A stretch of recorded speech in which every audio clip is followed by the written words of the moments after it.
welcome to the Courageous Self-Care Podcast. I'm your host, Christina Marlette. On this show, we get into self-care that goes deep. It goes well beyond those bubble baths, chocolates, and wine.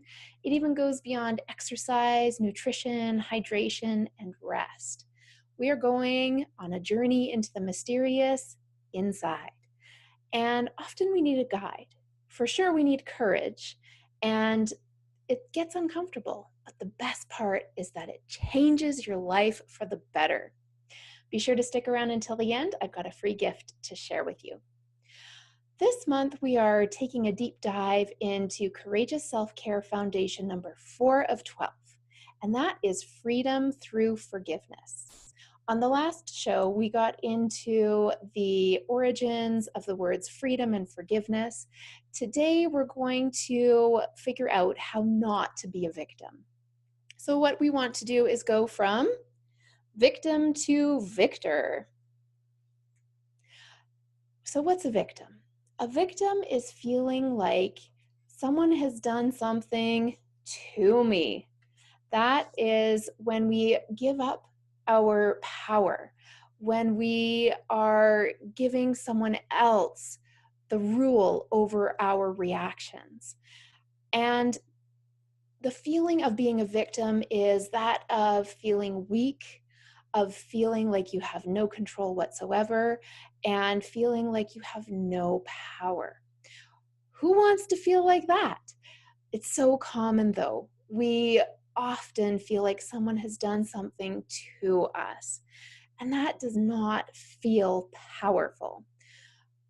The true power, so here's the thing, every relationship, there is an undercurrent of power struggle.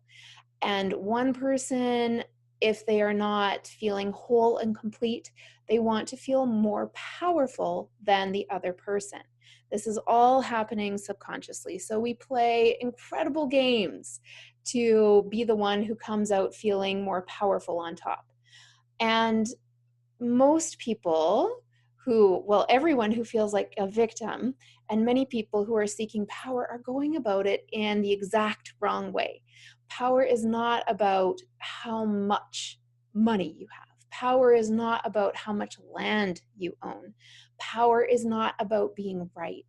The ultimate power, it comes from love.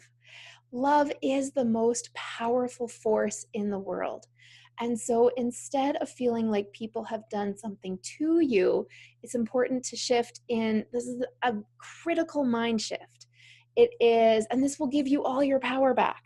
It is changing the idea that instead of the victim, the victor doesn't mean that you have triumphed over someone else. The victor means that on the inside you have triumphed over the smallness and the victimization.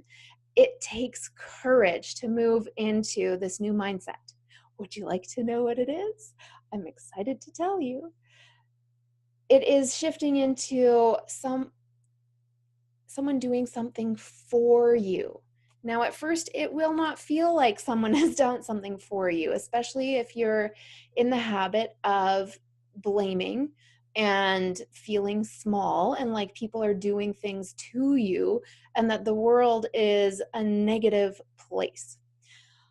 What we want to shift into to get out of that victim and into the victor is figuring out how this same situation, although it seems and feels like someone has done something to you, it's shifting into, okay, how has this situation actually served me? It's tough. It takes courage, especially when we want to blame and complain and have a pity party for ourselves. But those are all lower vibration energies. They're very reactionary. As I mentioned before, the most powerful force is love. And so shifting into how is this situation serving me? How can I change this into this being something that someone or something has done for me? That changes everything. So I have a story about it to give you an example. Several years ago, my business was called Dance Ugly, Dance Awkward. And I wrote a book, How Ugly, Awkward Dancing Changes Everything. I was in the process of launching the book when I received word from people going to my website and me checking out my own website that it had turned somehow into an attack site. So when people went to it, it said, "Warning, this is a site that can infect your computer. Don't go here." And I didn't know what had happened. So I uh, hired some people to figure it out. And it turned out that my website was hacked. Thousands of code of malware were inserted into my site. And it was very stressful for me because I had put some corresponding videos from my book onto my website, and it was launching within the week, and I didn't know how to get those videos out to people. I didn't have another website or any way, any platform to get those videos to them, and I felt very responsible that those videos were an integral part of the book. So I was stressed out. Many tears were shed over the course of this week. And it took a while, but one night I was lying there wide awake, thinking, what am I going to do? And why is this happening to me? And then it came to me, oh, this is not happening to me. This is happening for me. There's something deeper going on here. And I figured it out.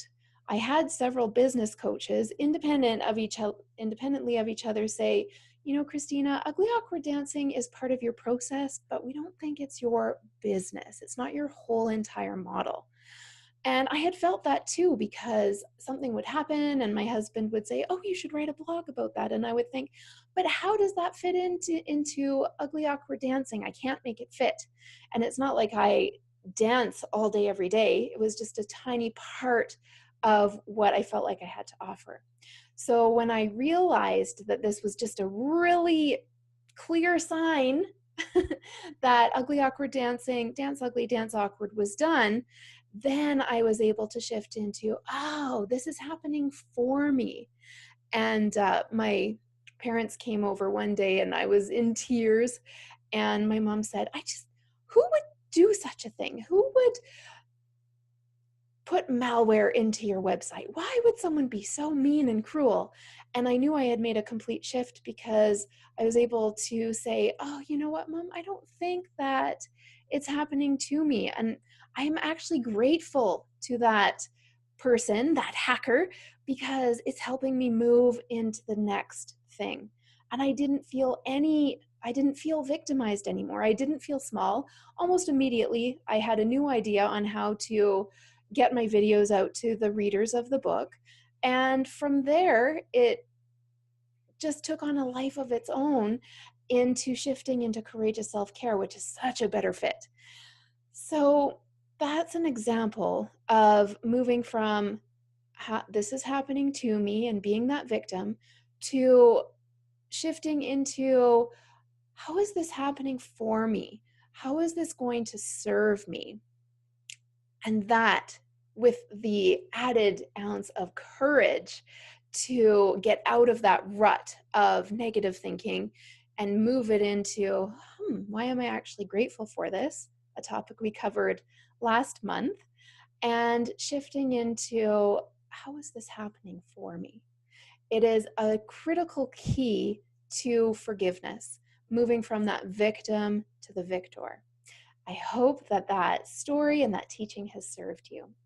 Now you've stuck around, I want to offer you a resource. It is called the Daily Self-Care Checklist. This checklist is not just a checklist, it's a teaching. It will give you some great action steps that are simple, easy to incorporate into your day, that will help bring you more into the energy of caring for yourself and prioritizing your own well-being. You can get that checklist at my website, ChristinaMarlette.com. This podcast airs Monday through Friday, so be sure to come back and listen again for more great information, this month specifically on freedom through forgiveness. Lastly, I will leave you with the thought of it is critical that we, especially as women, stand up and say, I deserve to take care of myself first. I am worthy of self-care. When we have the courage to do that, we are not only improving our lives because we will have more energy to give with love and joy and fulfillment rather than bitterness and irritation and resentment, we also are setting an example for other women to do the same. It sets off an energetic ripple throughout the world. A woman who cares for herself can give so much more. Thank you very much for listening. If you enjoyed this episode, please go ahead and like it, leave a comment, share it with your friends. And if you're watching on the YouTube channel, you can subscribe to the Courageous Self-Care channel. That way you'll find out when the next episode is ready. Thank you, dear listener or viewer, for joining me today. I am so grateful that you have been here to increase your capacity for self-care. I look forward to connecting with you again next time. Bye-bye for now.